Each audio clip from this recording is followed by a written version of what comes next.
Roger, congrats on your victory. May I ask you if you feel as young as you look out on the court? May I ask if you feel as young as you look out on the court? Thanks. Yes, I feel good. I feel young, but I think it's the haircut.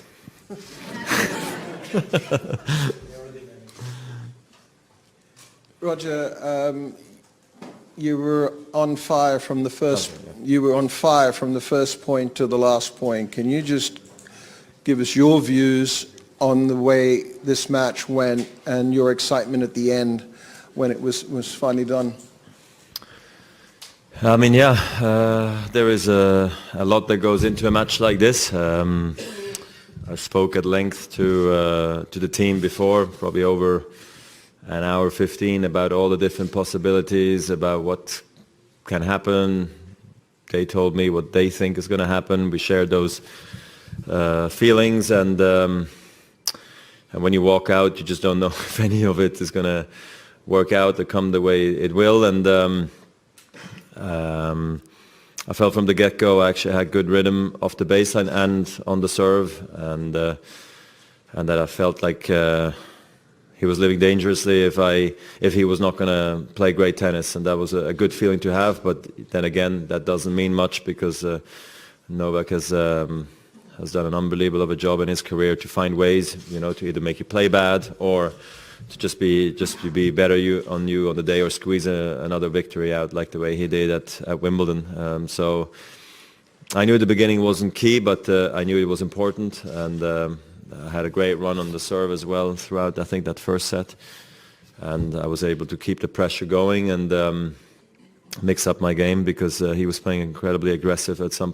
one point midway through the first set, which surprised me a little bit. So I think things just worked very well for me tonight. It was one of those nights where I was clear in the game plan. I got what I kind of expected, and it was a great feeling at the very end, and the reaction showed. Roger, great performance tonight again. Talking about winding back the years, I'm sure you're aware that the last time you beat Novak was here in 2015. And have the ghosts of that Wimbledon loss disappeared now? Well, they were never really there. There was some press guys that made that up. So from my standpoint, I also didn't know I hadn't beaten him in a few years, actually. Didn't feel that way because I was so close in Paris and in Wimbledon against him. And then I realized I hadn't beaten him since my knee operation. I heard that today, so I don't know if that was good to know or not, but anyway, I found out. And then I felt like I was going to have my chance, to be quite honest. I knew, and I explained myself after the first round against Team. First rounds are never easy. If you make a comparison of how I clocked my serves today compared to the first round, it's just day and night, but that's how it goes. And I'm just happy at the level I could play today, and obviously it's always special beating Novak, even more so of what happened. But I didn't feel like I had to get rid of the ghost or anything like that. I feel like I moved on pretty quickly after that. So I've been playing very well this season, and I think this victory proves that today.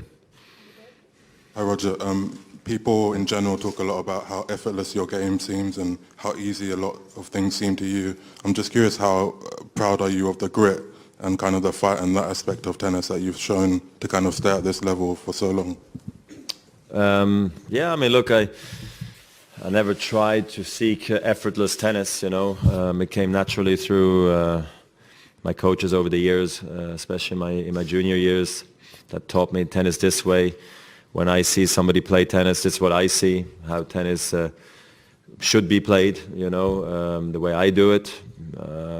I struggle with this extreme grip. A double-handed backhand never worked for me, so for me this was the only way to play tennis. I wish sometimes I could have done it a bit differently, but it ended up being the way it was, and I made the most of it. And I really felt like through hard work and fitness, getting to balls I didn't believe I could, it made me the player I became today. And I guess it became an effortless moving style I also had, which eventually also ended up saving the body, which has been a good thing, to be honest. And then I won a lot of matches also in sometimes in short time.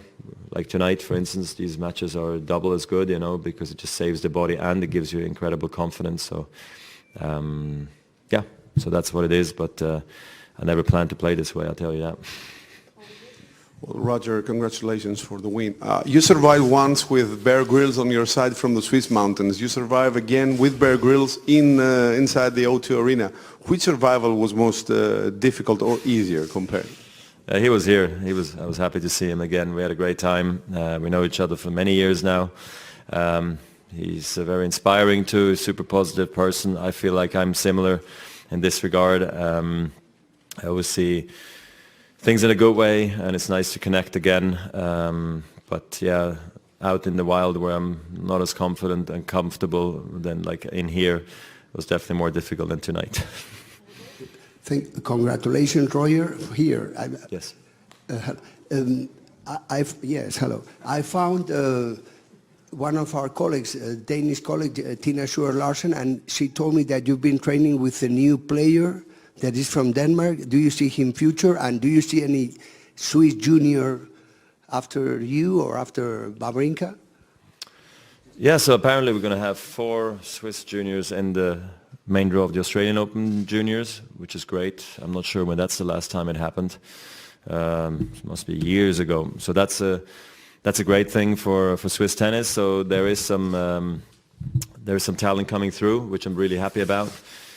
And I've practiced with probably 2 out of the 4. Yeah, and then Rune, I practiced in here, like I've hit with all the juniors here. 4 of them, 2 were here the first week, 2 of them are here now the second week, and it's been fun. For me, it's been good for me, but I hope it's been more fun for them, because it's like a dream week. I would have loved to do that at 16, to just hang with the big guys and warm up one guy, then you go warm up the next guy, actually, and they play each other, and you completely see the vibe of how the teams are and the dynamics are. So, yeah, I mean, I'm impressed by all these guys, how much work ethic they already have, what a strong team they have, how they hit the ball. So I'm sure that we'll see much more of all these players, down the road, but it's so hard to predict nowadays, to be honest.